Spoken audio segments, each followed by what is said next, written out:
line is they didn't even have packaging. People that were exposed to the Nu Skin products would actually come, okay, and they would bring their Tupperware or their jars, and they would spoon it in with a spoon like this into their own jars and sell it by the ounce. It's pretty hard to believe it made it, okay? But again, they wanted to be a force for good in the world. Now, I think initially in the beginning that meant that if we have a superior product, we can attract superior people to help distribute that product. That's what I think it meant, is let's change the lives of people and give them an income opportunity. Okay? But it led to all these other things that we've talked about. Giving back in a major, major, major way. So, fast forward just a little bit. Okay? Nu Skin's off the ground in 1984. By 1989, Nu Skin's doing $50 million in annual sales. Not bad for a little Utah startup. That's actually considered pretty good. But the real reason you're here is because there was a little 2-year window, actually 19 months, where Nu Skin grew from 50 million to 550 million. Okay, in 19 months. Now, I don't want to just spout out a statistic, okay? And this is, verify this, we're publicly traded.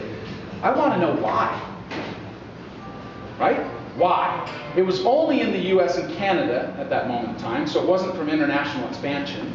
Okay? What was the climate like in business in 1989 is the first thing, and what were the products that Nu Skin had? Okay?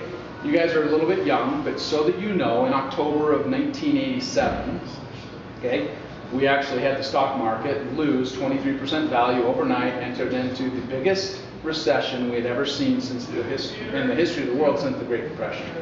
So we were in the middle of a very, very bad economic storm, if you will, by 1989. Major big companies were laying off their workers, okay? And ultimately, I believe that many of those people were attracted to this. Because what happens in a recession?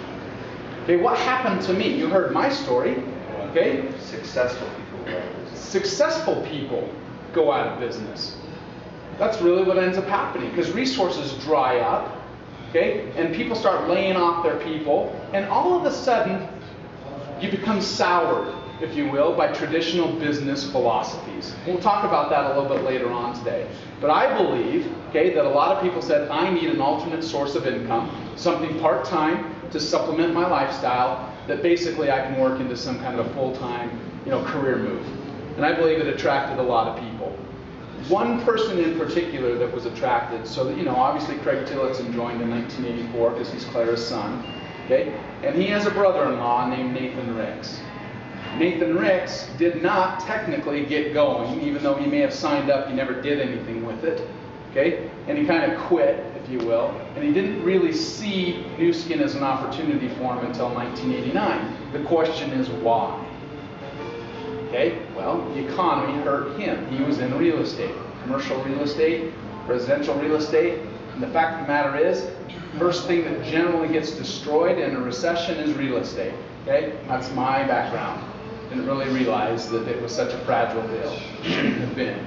That being said, Nathan Ricks got involved. And Nathan Ricks now has about 60% of all of Nu Skin underneath him. He is also considered the #1 network marketer in the world because he's been compensated more than anybody else in the world in this industry in the time frame in which he's been involved. He's been involved for 20 years, and he's made about $40-some-odd million. No one in the history of the industry has made what Nathan has made in the time frame in which he's been. Why? Well, first of all, he obviously went to work. Okay? Second of all, Nu Skin pays more than any other company.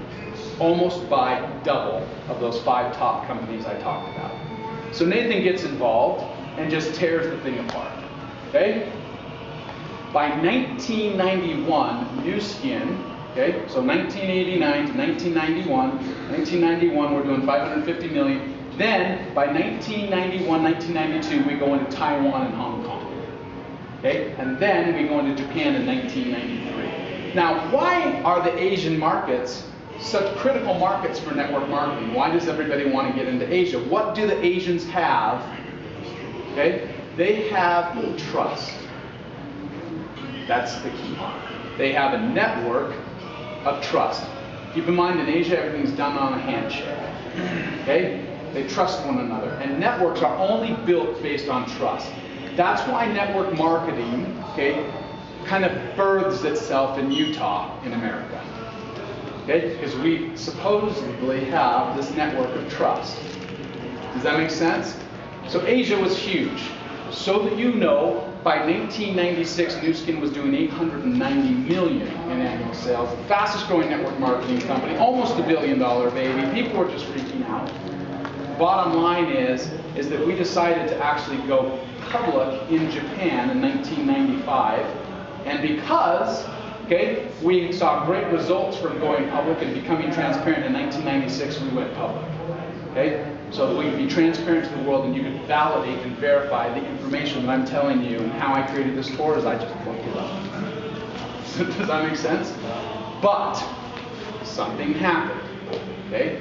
In 1996, I would say, 1997, we were on this hyper growth curve up to 1 billion, but all of a sudden we flatlined.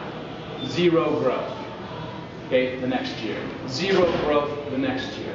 Zero growth the next year. Zero growth the next year. Zero growth, zero growth, zero growth, zero growth. Stay tuned for why, because this is all about why as we move down the hallway.